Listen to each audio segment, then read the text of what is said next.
வீட்டு விட்டு வந்துட்டேன் மது. இனிமே திரும்பி அங்கே போவே முடியாது. ஏன்க்கா என்னாச்சு?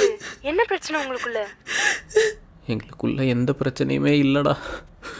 இன்ஃபேக்ட் என் வீட்லேயே அவள் வீட்டில் எங்களுக்கு கல்யாணம் பண்ணி வைக்கணும் தான்டா பார்த்தாங்க. நல்லதுதான்டா, ஓகே சொல்லிட்டு கல்யாணம் பண்ணிக்க வேண்டியதானே. மது அவர் என்ன ஃப்ரெண்டாக தான் பார்க்குறாரு. அவள் என்ன ஃப்ரெண்டாக பார்க்குறப்போ நான் எப்படா கல்யாணத்துக்கு ஓகே சொல்ல முடியும்? சரிக்கா, ஃபீல் பண்ணாதீங்க. நம்ம அப்புறமா அவர்கிட்ட பேசி புரிய வச்சிடலாம். இல்லை மது, ஏற்கனவே என்னால் அவருக்கு நிறைய பிரச்சனை வந்துருச்சு. இதுக்கப்புறமும் நான் அவரை கஷ்டப்படுத்த விரும்பலை. அவர் அது நிம்மதியாக இருக்கட்டும். இதெல்லாம் என்னைக்காவது ஒரு நாள் முடிய தானே வேணும். இது அந்த நாள் நினச்சிக்கிறேன். தெய்வம், இனி என்ன நடந்தாலும் திரும்ப வரமாட்டாடா. எல்லாமே முடிஞ்சு போச்சுடா.